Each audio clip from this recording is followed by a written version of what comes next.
여러분, 불가사리는 조개를 잡으면 입으로 먹지 않습니다. 대신 자기 몸 안에 있는 위를 밖으로 꺼내서 그 위를 조개 안에 집어넣어서 먹이를 녹여서 먹는다고 해요. 말 그대로 위를 토해서 먹는 방식인데요. 또 이 생물은 팔을 잘라도 죽지 않습니다. 오히려 잘린 팔이 다시 몸을 만들어가지고 개체수가 더 늘어날 수도 있어요. 그래서 어떤 사람들은 불가사리를 바다의 좀비라고 부르기도 합니다. 오늘은 이 좀비 같은 생물인 불가사리에 대해서 쓸데없이 넓고 얕게 알아보겠습니다. 우리가 보통 바다에서 표류하는 상황을 상상을 하면 야자수가 하나 딱 있는 무인도를 떠올릴 텐데요. 근데 실제 바다는 생각보다 훨씬 거칠고 위험한 환경입니다.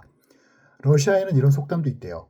전쟁 나가기 전에는 한 번 기도하고 바다에 나가게 되면 두 번 기도하고, 그만큼 바다는 오래전부터 사람들이 되게 위험한 그런 장소라고 생각을 해왔다고 합니다. 그리고 지금도 바다는 완전히 밝혀지지가 않았어요. 지구의 바다 중에서 사람들이 제대로 탐사한 심해는 겨우 2%밖에 안 된다고 합니다. 아직도 대부분은 어떤 생물이 사는지도 잘 모른다는 뜻이죠. 그리고 지구의 산소 중에 한 70% 정도가 바다에 있는 식물성 플랑크톤에서 만들어진다고 합니다. 그래서 바다는 지구 생태계에서 굉장히 중요한 공간이에요. 이렇게 거대한 바다에는 약 30만 종 정도의 생물이 살고 있는데요. 그 중에서도 생각보다 흔하게 볼 수 있는 생명이 바로 불가사리입니다.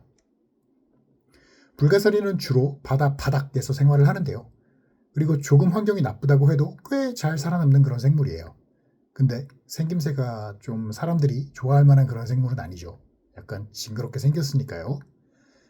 재밌는 점은 불가사리는 뇌가 없어요. 그래서 그런지 만화 스폰지밥에 보면 나오는 뚱이라는 캐릭터가 불가사리라서 그런지 조금 멍청하게 묘사되기도 합니다. 불가사리는 보통 팔이 5개인 경우가 많은데요. 하지만 종에 따라서 팔이 훨씬 많은 불가사리도 있습니다.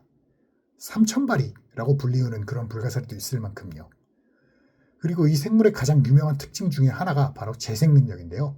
예를 들어 누가 불가사리를 잘라서 바다에 던져버린다면 이게 죽는 게 아니라 오히려 잘린 팔이 다시 몸을 만들어가지고 개체수가 늘어날 수도 있습니다.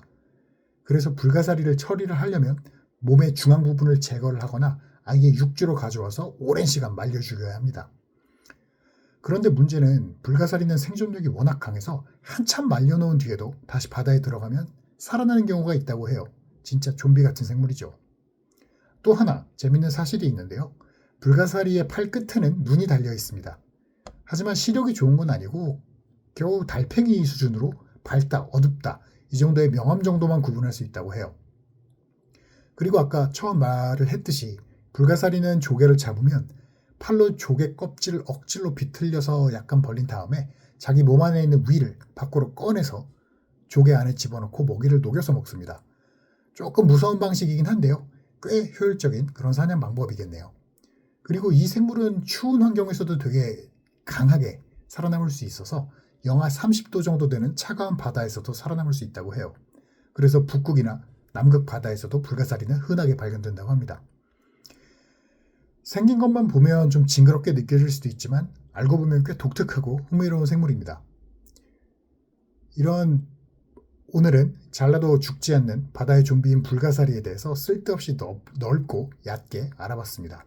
이런 쓸데없는 잡지식이 궁금하시다면 구독 한 번만 부탁드릴게요.